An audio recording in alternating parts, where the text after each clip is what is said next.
오늘은 우리 창세기 16장의 말씀을 가지고 우리 사랑하는 성도님들과 하나님의 은혜를 나누려고 합니다. 여러분, 우리의 신앙을 가만히 살펴보면 우리의 신앙은 늘 롤러코스터 같습니다.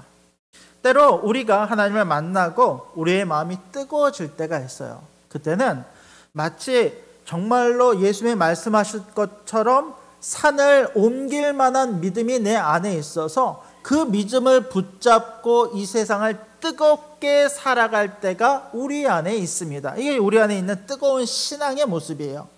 그런데 때로는 정말 작은 것, 아무것도 아닌 것에 우리가 걸려 넘어지며 우리의 신앙을 잃어버릴 때가 있어요. 길 가다가 돌뿌리 하나에 딱 걸려 넘어졌을 때 내 마음이 그것 작은 것 하나로 시험에 들고 그것으로 인해 하나님이 나와 함께 하시는 것이 아닌 것은 아닌가, 내 믿음과 뜨거웠던 신앙이 어느 순간에 사라지고 냉정한 이성주의자가 돼서 무엇을 듣든지 흘려들고 내 안에 어떠한 은혜도 거하지 않는 그런 신앙의 모습이 우리 가운데 있을 때도 있다라는 것입니다. 오늘 말씀을 보면 아브라함도 그렇습니다. 여러분, 지난주에 우리는 아브라함의 믿음의 고백을 봤어요. 하나님께서 아브라함을 불러서 장막 밖으로 그의 손을 붙잡아 이끄시면서 하늘의 수많은 별들을 보시고 보게 하시고 그 별들을 통해서 너의 자손이 저 하늘에 셀 수 없는 별과 같이 많은 후손을 네가 갖게 될 것이다 라고 하는 축복과 언약의 말씀을 아브라함에 쾅쾅쾅 도장 찍듯이 주셨어요. 그때 아브라함의 마음은 어떠냐면 그 안에 그 말씀과 그 약속으로 말미암아 뜨겁게 은혜 충만함을 받아서 그 신앙이 뜨겁게 하나님 앞에 세워지고 그 고백이 그의 입술로부터 나왔다는 거예요.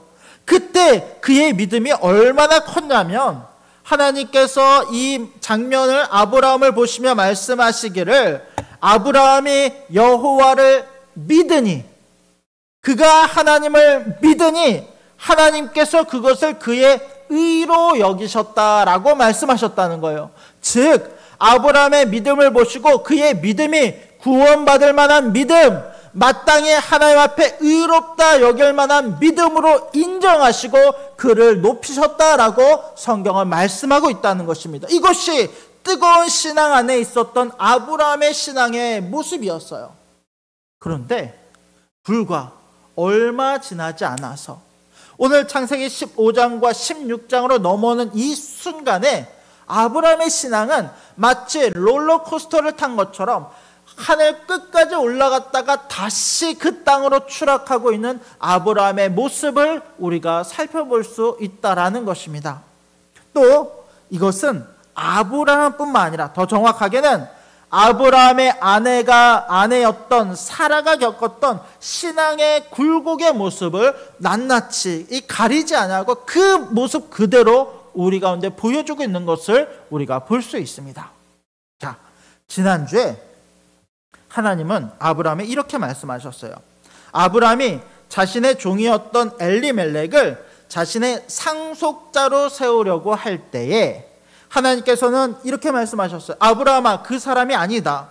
그 사람이 너의 상속자가 아니라 너의 몸에서 날 자가 너의 상속자가 되리라 말씀하셨어요. 자, 너의 씨에게서 나온 그 자손이러야 하나님의 약속을 받은 약속의 자녀요 축복의 자녀가 될 것임을 하나님이 말씀해 주셨다는 거예요. 그런데 이 말씀을 사라의 입장에서 한번 생각해 봅시다. 자, 아브라함의 씨에서 그 후손이 났다고 했어요. 그런데 사라의 입장에서는 이것을 볼 때 어떤 생각이 드냐면, 자, 아브라함의 씨라라고 말씀을 하셨으니 나의 씨는 아닌 것인가 라고 하는 생각이 들기 시작해요. 굉장히 현실적인 문제였어요. 왜냐하면 이미 사라는 나이가 많이 들었고 그는 생리도 끊겼고 자녀를 낳을 만한 몸 상태가 아니었어요. 그것을 누구보다 사라 자신이 너무도 잘 알고 있었습니다. 그런데 신앙이 좋을 때는 사실 이런 생각이 들지 않아요. 아브라함이면 당연히 아브라함에 주신 말씀이 사라에게 주신 말씀이고 그 약속의 말씀이 그 가정에게 주신 말씀인 것이 너무 분명하고 그것을 잘 알게 되었을 것인데, 그런데 한번 의심이 들어가고 생각이 복잡해지고 믿음과 신앙이 떨어지기 시작할 때는 모든 것이 의심스럽고 모든 약속이 왜곡되어 들리기 시작한다는 거예요. 사라는 그 순간 아브라함에게 주신 하나님의 약속을, 이것을 아브라함만의 약속으로 여기고 자신의 약속으로 받아들이지 못하는 믿음의 모습, 부족한 믿음의 모습을 보이게 되더라는 거예요. 보세요. 하나님이 약속을 남편에게 주셨어요. 아내의 입장에서는 그것이 남편의 약속이지 나의 약속처럼 느껴지지는 않더라는 거예요. 그래서 이렇게 생각합니다. 아니, 그렇다면 이 약속은 내가 아니라 나의 몸종인 하갈에게서 아이를 낳게 하는 것이 하나님의 뜻은 아닐까? 나의 몸종이었던 하갈이라고 할지라도 아브라함의 씨를 품으면 아브라함의 후손이 되기 때문에 이 약속이 아브라함에게만 국한된 것은 아닌가라고 하는 생각이 그를 사로잡기 시작하는 거예요. 여러분, 이것은 실제 당시 고대의 사람들에게는 전혀 새로운 내용은 아닙니다. 왜냐하면 실제로 고대에서는 아내의 몸종은 남편의 소유였기 때문에 후손이 없을 경우에는 종종 이와 같은 방법으로 후손을 보기도 했기 때문입니다. 사라는 자기 때문에 후손이 생기지 않는 것은 아닌가 싶어서 나름대로 그 하나님의 약속을 고민하기 시작했고, 그 가운데 조급한 마음과 조급한 신앙을 가지고 남편을 배려한다라고 하는 명목 아래에서 자신의 종이었던 하갈을 아브라함에게 주게 되는 거예요. 그런데 여기서 놀라운 사실은 아브라함도 이것을 거절하지 않아요. 무슨 말이냐면 이 모든 과정에서 사라의 잘못과 사라의 책임만 있는 것이 아니라 아브라함도 그것에 동조하며 똑같이 그 잘못된 일에 동참하고 있다라는 것입니다. 여러분, 이 내용을 가만히 보면 성경에 아브라함 이전에 이와 비슷한 일이 일어났던 적이 있었어요. 언제인지 아십니까? 저기 창세기 1장, 2장, 3장에 나오는 아담과 하와의 때에 이미 이 비슷한 일이 한번 있었다는 거예요. 당시에 하와는 사단의 꼬임에 넘어갑니다. 하나님께서 아담에게 축복하시고 언약의 말씀을 약속하시면서 단 하나, 네가 동산나무의 모든 실과를 먹을지라도 먹어도 되지만 동산 중앙에 있는 나무의 실과는 먹지 말라라고 말씀하셨는데, 하나님께서 아담에게 이 약속을 하실 때 사실 하와는 아직 창조되지 않았던 때예요. 그러다 보니까 하와는 이 약속이 아담에게만 주어진 것인가 라고 생각하여 그 하나님의 약속을 왜곡하여서 받아들이게 되죠. 그때 하와가 실수했던 것이 무엇입니까? 이렇게 이야기했어요. 이 뱀이 하와를 꼬였을 때 실제로는 하나님께서 아담과 하와에게 말씀하시기를 너희가 동산 나무의 실과를 먹으면, 동산 중앙나무의 실과, 선악을 알게 하는 나무의 실과를 먹으면 너희가 반드시 죽으리라 라고 약속하신 적이 있는데, 근데 하와는 그럼에도 불구하고 뱀이 자기를 유혹했을 때 그 하나님의 약속을 왜곡해서 이야기해요. 하나님이 이와 같이 말씀하셨다. 너희가 그것을 먹으면 정령 죽을까 하노라 하셨다라고 이야기하면서 반드시 죽으리라 라고 하는 이 말씀을 죽을까 하노라 라고 하는 말로, 의심의 말로 바꾸어서 받아들이고 그 말씀을 왜곡해서 받아들이는 것이 하와의 모습이었다는 거예요. 심지어 그러고 난 이후에 하와는 어떻게 하냐면 이 선악과를 따먹고 나서 그 죄에 대한 책임을 아담에게 돌릴 뿐만 아니라 아담 역시 그 선악과를 권하여 먹게 함으로 아담이 선악과를 취하게 하는 것이 바로 창세기 3장에 죄가 이 땅에 들어온 그 모습이었어요. 그런데 오늘 사라의 모습을 보면 꼭 제2의 하와가 돼서 똑같이 그 실수들을 반복하는 것을 알 수 있습니다. 그는 이렇게 이야기합니다. 하나님의 남편이었던 아브라함에 주셨던 그 약속이 사실은 그 가정에게 주어주셨던 약속임에도 불구하고 그 하나님의 약속을 왜곡해서 받아들이는 거예요. 이것이 과연 하갈을 통해서 자녀를 얻을까 하노라라고 하는 하나님의 말씀을 왜곡하여 받아들이고 그것을 취함으로 말미암아 자기만 취하는 것이 아니라 아브라함에게 가서도 네가 이 여인 몸종이었던 하갈을 취하라라고 하면서 마치 선악과를 건넸던 하와처럼 아담에게 똑같이 이 하갈을 권하고 있는 것을 볼 수 있습니다. 결국 이 장면은요, 겉으로 보기에는 사라가 조급한 마음을 가지고 잠깐 실수를 하는 것처럼 보이지만 성경은 이것이 사라가 하와가 행했던 것처럼 하나님의 말씀에 불순종하는 것임을 의도적으로 우리 가운데 보여주고 있다라는 것입니다. 그렇다면 이와 같이 하갈을 취했던 그 결과가 어떻게 드러납니까? 그 조급한 신앙의 선택의 결과가 어떻게 나옵니까? 여러분, 죄는 반드시 갈등과 고통을 낳게 되어 있습니다. 아브라함은 하갈과 동침합니다. 그리고 하갈은 한 아이를 임신하게 됩니다. 우리 4절 말씀을 같이 한번 읽어봅시다. 우리 4절 말씀입니다. 시작.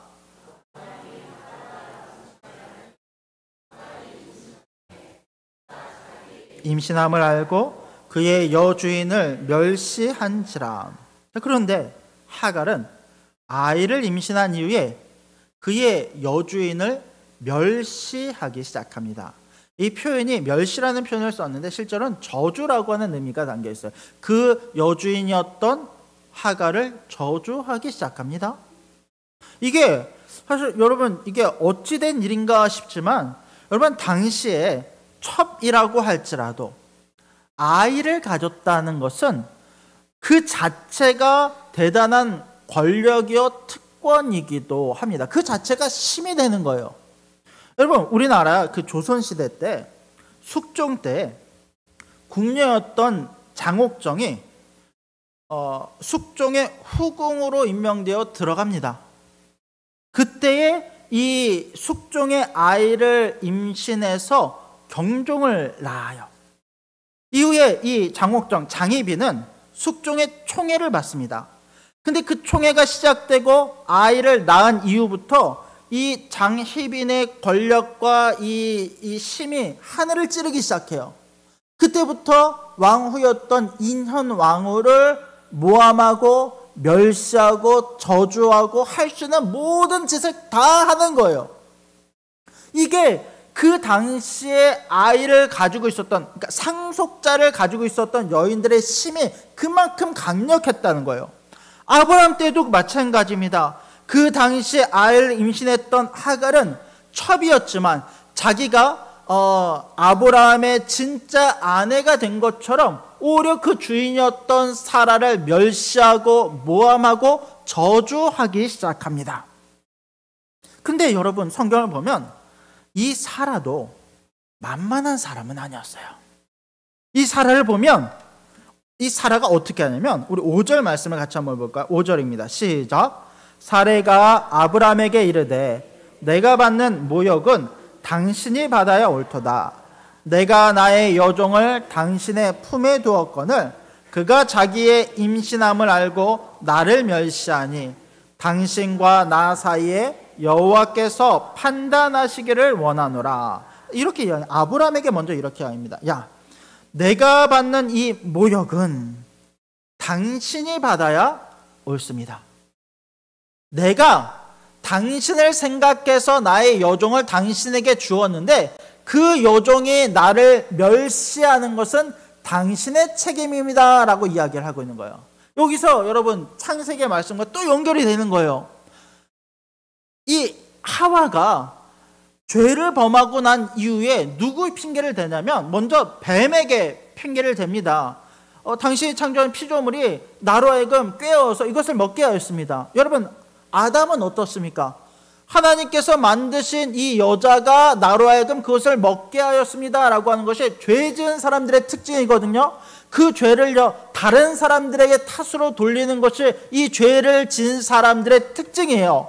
오늘 성경에 나오는 사라도 마찬가지입니다. 이 처음에 원인은 사라가 제공을 하였지만 그러나 사라는 이것을 아브라함에게 책임을 돌리고 있습니다. 당신이 이것을 바르게 해결하지 않았고 이 여지를 주었기 때문에 이 모든 일이 벌어졌습니다. 당신이 책임지십시오 라고 하면서 뭐라고까지 이야기하냐면 하나님의 이름을 가져다가 하나님이 당신과 나 사이를 판단하시기를 원합니다 라고 이야기하면서 하나님의 이름을 끌어다가 이 모든 책임을 아브라함에게 돌리고 있는 것을 볼 수 있습니다.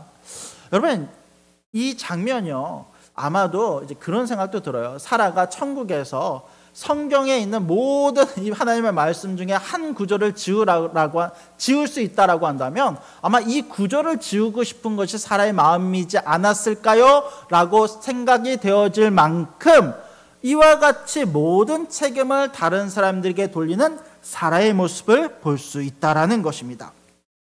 여러분 우리도 그렇습니다.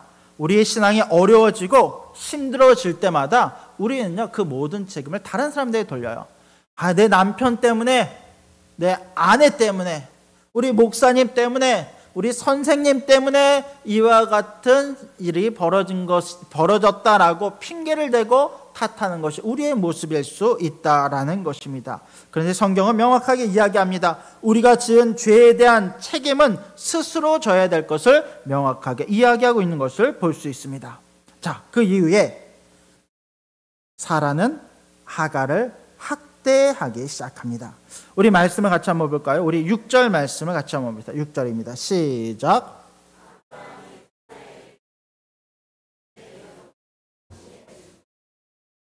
당신의 눈에 좋을 대로 그에게 행하라 하매 사레가 하갈을 학대하였더니 하갈이 사레 앞에서 도망하였더라. 사라가 하갈을 학대하기 시작합니다. 이 장면을 보면 사실 우리가 어떤 마음이 드냐면 사라 정말 나쁘네. 죄의 책임도 다른 사람에게 돌리고 심지어 하갈 임신한 여인이었던 하갈을 학대하는 모습을 보면서 사라의 어떤 나쁜 점만 우리가 부각하여 볼 수도 있을 것 같아요. 근데 여러분 성경을 전체적으로 보면 실제로 사라는 그렇게 나쁜 사람은 아닙니다. 그는 약속의 아비였던 약속의 남편이었던 아브라함에게 나의 주님이라고 부를 만큼 그 약속을 신뢰하는 믿음의 사람이었고 나중에 가면 이 사레의 이름이 사라로 바뀌며 열국의 어머니라고 칭송을 받을 만큼 하나님 앞에서도 믿음과 신앙이 있었던 사람이 사라였어요. 여러분 사라가 나쁜 사람이 아니었다는 거예요. 그런데 이 사라라고 할지라도 이와 같은 사라라고 할지라도 심지어 아브라함도 그랬잖아요. 사라라고 할지라도 이와 같이 여러 가지 현실적인 문제와 어려움이 닥치기 시작했고 또 그 안에 나의 어떤 잘못이 눈앞에 죄의 결과로 드러나기 시작했을 때 그는요 다른 이들에게 분노하는 마음을 갖기 시작했고 증오하는 마음을 갖기 시작했어요. 그리고 그 결과 다른 사람을 미워하고 학대하는 데까지 이르렀던 것이 바로 사라의 모습이었다라는 것입니다. 이것은 죄가 우리 안에 들어왔을 때 믿음의 사람이라고 할지라도 얼마나 쉽게 무너지는지 얼마나 쉽게 그 감정에 휘둘려서 하나님이 기뻐하지 않는 일을 하는 것인지를 우리가 이 사라의 모습을 통해서 또 볼 수 있다라는 것입니다. 사라는 하갈을 학대하기 시작합니다. 또 6절을 보았더니 아브라함도 마찬가지예요. 아브라함이 사라에게 이렇게 말합니다. 당신의 여종은 당신의 수중에 있으니 당신의 눈에 좋을 대로 그에게 행하라 라고 하며 여러분 이거는 아브라함도 거기에 동참했어요. 아브라함도 침묵함으로 그 죄의 과정 가운데 함께하고 있었던 것을 볼 수 있습니다. 이 죄가 그 안에 들어왔을 때 얼마나 무서운 결과를 낳게 해야 되는지를 보여주고 있는 거예요. 이 학대가 하갈에게 계속되기 시작합니다. 얼마나 힘들고 괴로웠던지, 그 여주인이 얼마나 두려웠던지, 하갈은 그때에 그 집을 나와서 도망가기 시작했다라고 성경은 기록합니다. 사레가 하갈을 학대하였더니 하갈이 사레 앞에서 도망하였더라. 하갈은 아직 아이를 낳은 상태가 아닙니다. 임신 중이에요. 근데 이 임신한 상태로 학대를 이기지 못하고 도망하였다라고 나옵니다. 여러분, 이것이 조급한 신앙이 낳은 선택의 결과입니다. 그 안에, 그 가정 안에 죄가 들어가기 시작했을 때 여종은 주인을 멸시하기 시작했고, 주인은 그 여종을 학대함으로 그 가정이 그 갈등과 고통으로 깨어지고 있는 것을 보게 됩니다. 하나님의 약속이 그 가정 가운데 주어졌음에도 불구하고 그 누구도 행복한 사람이 없는 비참한 결과가 아브라함의 가정 가운데 일어나고 있는 것을 볼 수 있습니다. 그런데 오늘 성경의 이야기는 여기서 끝나지 않습니다. 하나님께서 하갈을 찾아오시는 이야기로 이 이야기는 계속 이어지는 것을 볼 수 있습니다. 우리 7절 말씀을 같이 한번 읽어봅시다. 자, 7절과 8절 말씀입니다. 7절 8절입니다. 시작. 여호와의 사자가 광야의 샘물 곧 술길 샘 곁에서 그를 만나 이르되 사레의 여종 하갈아 내가 어디서 왔으며 어디로 가느냐. 그가 이르되 나는 내 여주인 사레를 피하여 도망하나이다. 자, 보십시오. 하갈은 아브라함의 가정에서 도망하였습니다. 그는 지금 어디로 가고 있냐면 그 여정을 보았건대 원래 애굽 사람이었던 하갈은 자신의 고향이었던 애굽으로 도망하는 길이었을 것입니다. 근데 그가 도망가다 지쳐 이 샘물 곁에 쓰러지다시피 있었을 때 여호와의 사자가 하갈에게 나타났고 그 하갈에게 하나님의 말씀을 전하기 시작합니다. 먼저 이렇게 이야기합니다. 하갈아, 내가 어디서 왔으며 어디로 가느냐. 어디서부터 왔으며 어디로 가느냐. 이건 뭐냐면 너의 과거는 무엇이었으며 또한 너의 미래는 무엇이냐. 어디로부터 왔고 네가 어디로 가고 있느냐. 하나님은 하갈의 과거와 미래를 알고 계시고 또 현재 그곳에 쓰러져 있는 하갈에게 나타나셔서 하갈에게 하나님의 계획과 하나님의 약속을 지금 주시고자 하고 계신 것입니다. 하갈은 지금 도망쳐 나왔어요. 그의 여주인이 두렵고 그 마음에는 여전히 떨림을 가지고 이 도망길을 가고 있습니다. 그런데 하나님께서 이 하갈을 만나시고 이와 같이 물으신 이후에 하갈에게 이와 같이 말씀하십니다. 우리 9절 말씀을 같이 한번 읽어볼까요? 9절입니다. 시작. 여호와의 사자가 그에게 이르되 내 여주인에게로 돌아가서 그 수하에 복종하라. 하나님께서 하갈의 현재에 대하여 말씀하신 것은 무엇이냐면 너의 여주인에게로 돌아가라. 그 수하에 복종하라 라고 말씀합니다. 그 가정을 떠나지 말라. 네가 그곳에서 어떤 일을 겪고 이 싸움과 학대와 이 두려움과 여러 어려움이 너의 가운데 있지만 그럼에도 불구하고 너는 그 가정을 떠나지 말고 그 여주인에게 돌아가 그 여주인에게 복종하라. 이것이 내가 너에게 원하는 나의 마음이고 나의 뜻이다 라고 하갈에게 말씀하고 계신 거예요. 그럼 우리는 이 이야기를 듣고 이렇게 생각할 수도 있어요. 아니 하나님 너무한 것 아닙니까? 하갈에게 그 두려움의 장소로 다시 돌아가려뇨.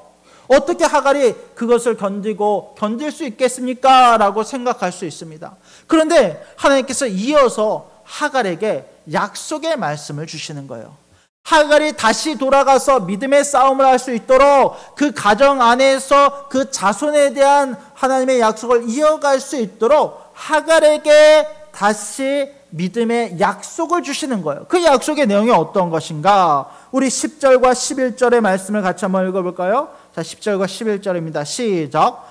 여호와의 사자가 또 그에게 이르되 내가 내 씨를 크게 번성하여 그 수가 많아 셀 수 없게 하리라. 여호와의 사자가 또 그에게 이르되 내가 임신하였은즉 아들을 낳으리니 그 이름을 이스마엘이라 하라. 이는 여호와께서 내 고통을 들으셨음이니라. 자, 이렇게 말씀한 거예요. 자, 내가 너에게 약속을 주겠다. 그 약속은 뭐냐? 너의 후손이 수가 많아져 셀 수 없게 하리라 라고 하면서 그 자녀들에 대한 이 번성의 축복을 말씀하고 계신 것을 볼 수 있습니다. 그것뿐만 아니에요. 이 하갈로 하여금 자녀를 낳을 것인데 그의 이름을 무엇이라 하라? 이스마엘이라 하라. 이 이스마엘의 이름의 뜻은 무엇입니까? 여호와께서 너의 고통을 들으셨음이니라. 이것은 뭐냐면 하나님께서 지금 하갈의 상태를 아시고 그를 위로하고 계신 거예요. 네가 지금 이 광야에서 그 괴로움과 두려움을 가지고 도망치고 있을 때라도 내가 너를 보호하고 내가 너를 위로하겠다라고 하는 하나님의 위로의 말씀이 그 가운데 주어지는 것을 볼 수 있습니다. 여러분, 그러면 우리는 이 장면을 볼 때 조금 헷갈릴 수 있어요. 아니, 믿음의 자녀 약속은 누구에게 주어졌습니까? 아브라함에게 주어졌어요. 그리고 그 후손에 대한 약속은 누구로 말미암아 이어집니까? 아브라함의 아들이었던 이삭을 통해서 이어져요. 그렇다면 우리가 쉽게 생각할 때 아니 이스마엘은 어떻게 보면 나중에 아람 민족의 조상이 되고 이 민족은 평생토록 이스라엘과 대적하며 싸우는 민족이 되는데 그렇다면 왜 하나님께서 이런 일들과 이런 약속을 주신 것인가 라는 것에 대해서 의문도 생기고 궁금한 점도 생깁니다. 근데 오늘은 시간상 이것을 다 살펴보진 않을 거예요. 이거는 나중에 창세기 21장에 가면 이 하갈과 이스마엘의 이야기가 다시 한번 등장합니다. 그때 이 이야기를 다시 한번 구체적으로 다룰 것입니다. 그러나 간단하게 이 장면을 이야기하자면, 자, 하나님은 하갈과 이스마엘을 싫어하시거나 미워하신 것이 아니에요. 오히려 하나님은 하갈과 이스마엘을 생각하셨고 그들을 위로하셨고 오히려 오늘 말씀을 통해 보면 그들을 사랑하셨음을 알 수 있습니다. 자녀에 대한 약속은 그것입니다. 이들은 하나님의 약속을 따라 난 자손은 아니에요. 갈라디아서 4장을 보면 뭐라고 이야기하냐면, 우리 갈라디아서 4장의 말씀을 같이 한번 볼까요? 4장 22절 23절 말씀 한번 띄워주시기 바랍니다. 자, 이렇게 말씀합니다. 시작. 기록된 바 아브라함에게 두 아들이 있으니 하나는 여종에게서 하나는 자유 있는 여자에게서 낳았다 하였으며 여종에게서는 육체를 따라 낳고 자유 있는 여자에게서는 약속으로 말미암아 남았느니라 라고 말씀합니다. 즉 여종은 육체를 따라 난 자손이고 하나님의 약속의 자손은 이삭으로 말미암은 그 약속으로 말미암아 난 자손이 바로 이삭입니다. 이것을 뭐라 이야기하면 이삭에게 내려준 축복은요 특별 은총이에요. 하나님께서 그 백성을 선택하시고 구원하시기로 작정하셨고 그 민족 가운데 축복과 은혜를 통하여서 아브라함에 주셨던 그 약속이 성취되게 하는 은혜를 그 가운데 주셨습니다. 그렇다면 이스마엘에게 주신 축복은 무엇인가? 그는 육신을 따라 난 자손이에요. 이 이스마엘에게 주신 약속은 이 이삭에게 주셨던 축복과는 조금 다르게 특별 은총이 아니라 일반 은총과 일반 축복의 가운데 속해져 있어요. 모든 사람들에게 하나님께서 축복과 번성과 생육의 복을 허락하셨던 것처럼 이스마엘을 통해 한 민족을 이루고 그가 그로 말미암아 이 자손의 축복을 누리게 될 것이라고 하는 일반 은총이 그 가운데 주어지는 것을 볼 수 있습니다. 이것이 둘의 차이예요. 나중에 보면 이 예언의 말씀을 좀 더 구체화하게 되는데 이것은 긍정과 부정도 아닌 말씀이 이어져서 나오거든요. 우리 말씀을 한 구절만 더 볼까요? 우리 16장 12절 말씀을 같이 한번 볼게요. 12절 시작. 그가 사람 중에 들나귀같이 되리니 그의 손이 모든 사람을 치겠고 모든 사람의 손이 그를 칠지며 그가 모든 형제와 대항하여 살리라 하니라 라고 말씀하면서 이 말씀이 하갈에게는 위로의 말씀이지만 그러나 이 죄의 결과로 인하여 낳은, 하갈의 죄는 아닙니다만 사라의 죄의 결과로 낳은 이 결과가 결국 그 민족에게 또 다른 고통과 어려움을 줄 것을 하나님께서 말씀하고 계신 것을 우리가 보게 된다는 것입니다. 여러분, 말씀을 정리하도록 하겠습니다. 오늘 말씀은 우리가 하나님의 약속을 신뢰하며 기다리는 것이 얼마나 중요한가를 우리 가운데 보여주고 있습니다. 여러분, 우리 하나님은 약속하신 것을 반드시 이루시는 분임을 믿으시기 바랍니다. 그 과정 가운데 우리는 조급할 수 있어요. 사라와 같이 당장 그것이 이루어지지 않을 때, 심지어 이 자손이, 이 이스마엘이 나고 난 이후에도 13년이 있어야지만 이삭이 태어나기 때문에 이후에도 오랜 기간 동안 사라는 그 약속을 기다려야지만 될 것입니다. 그러나 그럼에도 불구하고 하나님의 때에 하나님은 그 놀라운 은혜와 계획을 우리 가운데 1.1획도 틀림없이 그대로 베푸시는 분이심을 믿으시기 바랍니다. 이 약속은요, 아브라함에게만 주어진 것이 아니라 우리 가운데도 주어졌습니다.